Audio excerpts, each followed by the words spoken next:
Apapun bisa dirampas dari manusia, kecuali satu, kebebasan terakhir seorang manusia, yaitu kebebasan untuk menentukan sikap dalam setiap keadaan, kebebasan untuk memilih jalannya sendiri. Jika ditanya salah satu buku terbaik yang pernah saya baca akhir-akhir ini, saya akan menobatkan buku ini.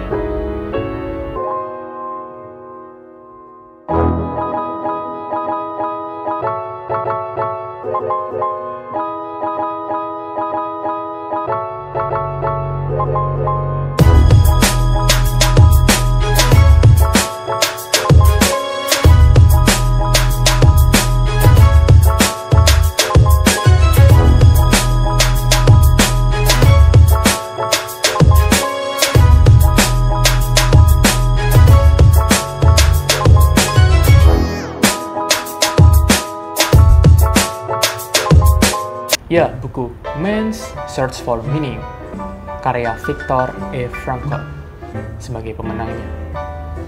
Buku ini gak hanya mengubah pandangan saya terhadap kebahagiaan, namun juga membuka mata saya pada sejarah kekejaman kelompok Nazi.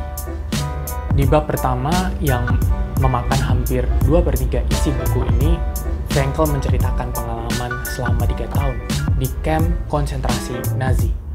Viktor Frankl ini seorang psikiater keturunan Yahudi yang bermukim di Wina, Austria. Belum diseret ke kamp konsentrasi, ia sebenarnya mendapat undangan dari konsulat Amerika Serikat untuk mendapatkan visa imigrasi. Apalagi saat itu ia sedang mengembangkan gagasannya yang ia sebut sebagai logoterapi. Namun, ia justru ragu dan gak tega untuk meninggalkan kedua orang tuanya yang ia yakin cepat atau lambat akan ditangkap dan dimasukkan ke kamp konsentrasi. Maka, ia pun memilih untuk tetap tinggal. Sebagai tawanan, ia tiba-tiba dipaksa untuk menilai apakah kehidupannya sendiri masih memiliki makna di tengah keadaan kamp konsentrasi yang syarat akan penderitaan. Jika hidup benar-benar memiliki makna, maka harus ada makna di dalam penderitaan. Karena penderitaan merupakan bagian yang tak terpisahkan dari kehidupan manusia. Meskipun penderitaan itu merupakan nasib dari dalam bentuk kematian, tanpa penderitaan dan kematian, hidup manusia enggaklah sempurna. Dari pengamatan beliau selama di kamp konsentrasi, ia pun menemukan fakta bahwa pada dasarnya setiap manusia itu bisa menentukan apa yang akan terjadi pada dirinya, terlepas dari bagaimanapun kondisi saat itu.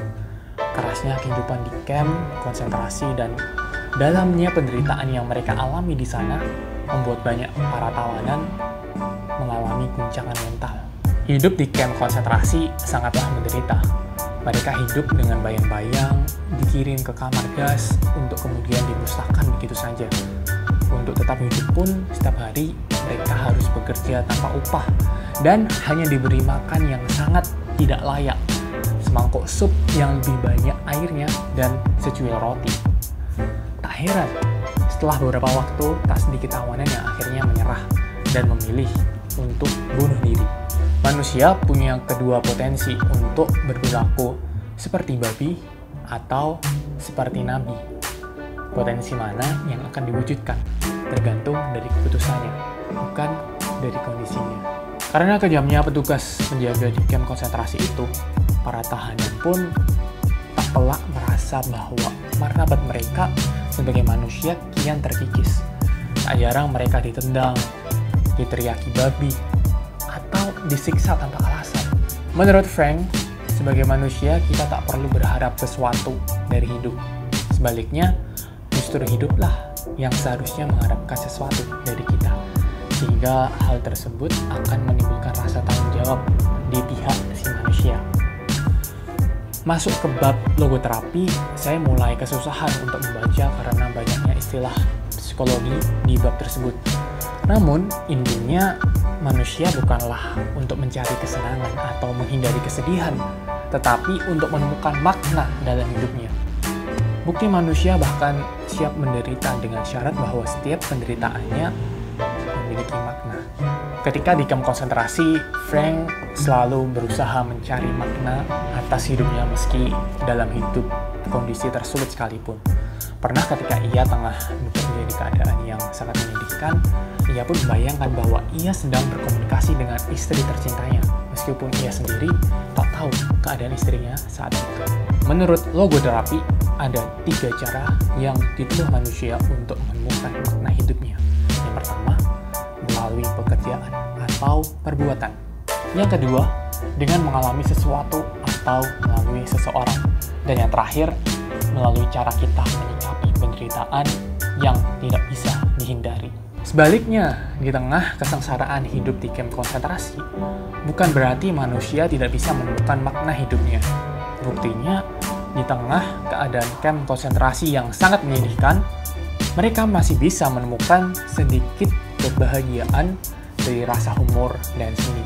Sedikit banyak, saya juga mulai memahami konsep Frank tentang self-transcendence of human existence, yang menyebutkan bahwa manusia itu selalu menuju dan dituntun kepada sesuatu atau seseorang di luar dirinya sendiri. Semakin kita melupakan diri kita sendiri dengan mengabdi pada suatu perkara atau orang lain yang kita cintai, maka kita menjadi semakin manusiawi. Sungguh pesannya sangat baik. Ya, buat kamu yang ingin mengetahui bagaimana caranya survive dalam masalah yang ada dalam kehidupan kalian, menurutku buku ini sangat cocok untuk membaca. Ya, mungkin sekian aja untuk konten kali ini. I'm Farhan Novel. Thank you for watching and see you next time.